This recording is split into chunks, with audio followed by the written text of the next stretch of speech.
Hey everyone, it's Colin, how's it going? A Flashcart for your retro game console can open up a lot of possibilities. Not just for playing commercial ROMs, but also homebrew software and game hacks. This time, we'll check out what BitBuilt has to offer for the Game Boy.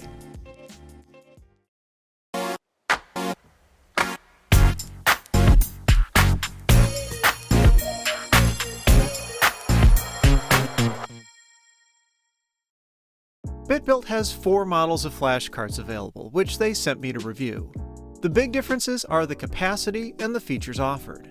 You can get a battery-backed SRAM cart in 1 or 2 megabyte sizes.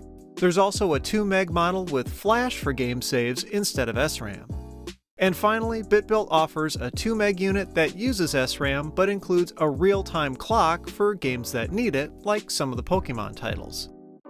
They all come pre-assembled and use original recycled Game Boy cartridge housings. They support both Game Boy and Game Boy Color titles, and you can pick which style of label you want. If you need a programming interface, BitBuilt sells one for about $20 US, and it's capable of both writing and reading cartridges. It's pretty basic, just a plain circuit board with a mini USB interface, but it does get the job done. The software it uses is open source, and I had no problems getting it installed and working in Windows 10. It's also very straightforward to read and write ROM files, erase the flashcart, and back up your game saves. Which flashcart to go with is going to depend on how you plan to use it. The 2 megabyte version gives you the best flexibility if you want to get into homebrew or game hacks like Pokemon Prism.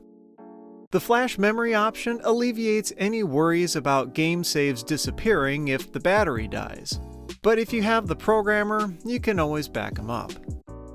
While prices on the cartridges are comparable to others that offer things like SD card storage, BitBuilt does boast broad compatibility along with support for things like the Super Game Boy and Game Boy Player. So if you're interested in exploring a whole new aspect of handheld gaming, these flashcarts are worth checking out. I owe a big thank you to BitBuilt for sending these out for me to review. I'll include a link to them down in the description. If you liked the video, I'd appreciate a thumbs up and be sure to subscribe if you haven't already. You can follow me on Twitter and Instagram at thisdoesnotcomp, and as always, thanks for watching.